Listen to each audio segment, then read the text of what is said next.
Le secteur agricole est l'un des domaines ayant connu de profondes mutations depuis l'avènement du président Patrice Talon. Changement qui impacte positivement le quotidien des producteurs de l'or blanc du Bénin. C'est pour témoigner leur reconnaissance au chantre du nouveau départ que les cotonculteurs de Kalalé, sous le leadership du jeune dynamique maire de la cité des Biomansas, Tidjani Bani Chabi, ont organisé ce géant meeting de soutien aux actions du président candidat Talon et sa colistière Talata. C'était le jeudi 1er avril 2021, dans la salle de l'Union communale des coopératives villageoises de producteurs de coton de cette localité. Ils ont témoigné qu'il y a un changement significatif par rapport au secteur agricole, surtout les cotoculteurs.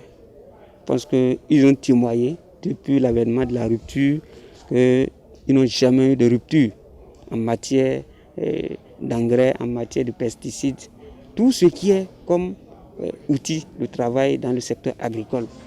Donc c'est pour cette raison qu'ils ne doutent pas. Vous avez pu constater actuellement, presque tous les fonds coton ont été payés cette année déjà. Donc avant la rupture, je pense que les gens avaient abandonné la culture du coton dans la commune de Kalalé. Et même au début, les gens n'avaient pas cru. Mais à la reprise, c'était 6 000 tonnes. Aujourd'hui, on est à plus de 30 000 tonnes dans la commune de Kalalé. Je pense que c'est quelque chose qu'il faut saluer. Et c'est pour cette raison que les populations de Kalalé, surtout les cotonculteurs, ont décidé dans leur ensemble de soutenir le duo Talon Talata. Et ce qui a poussé aux producteurs pour dire vraiment, ils vont montrer que vraiment ils sont fiers de M. Patrice Talon. Parce qu'il a déjà fait 4 à 5 ans. Ils se sont dit, eux là, ils doivent revenir encore. Ils n'ont même pas venu faire campagne à Kalalé. Ils sont déjà prêts. Pour voir ce vœu se réaliser, le fort taux de participation s'avère indispensable. D'où cette invite du plus jeune maire du Bénin. On doit vraiment se tenir la main dans la main pour que pour cette fois-ci, le chaos soit retentissant plus que les années passées. Parce que Kalalé a toujours été reconnu en termes de vote.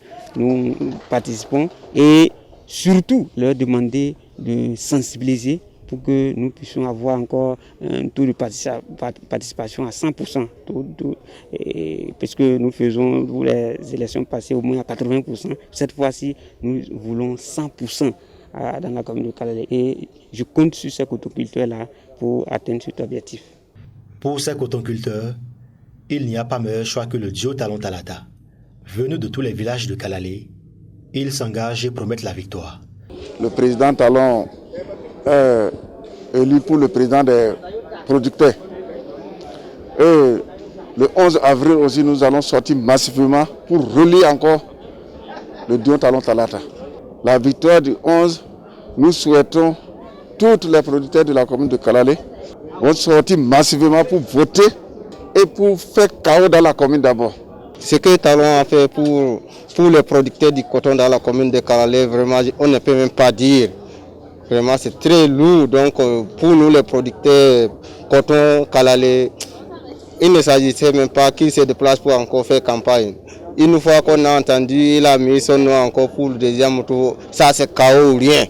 Donc, on a voté déjà Talon. Il n'y a plus autre choix, c'est Talon, Talata ou rien. Les cotonculteurs de Kalalé disent être prêts pour la bataille et s'alignent derrière le maire Tidjani Bani Chabi pour le chaos du duo Talon Talata au soir du 11 avril prochain.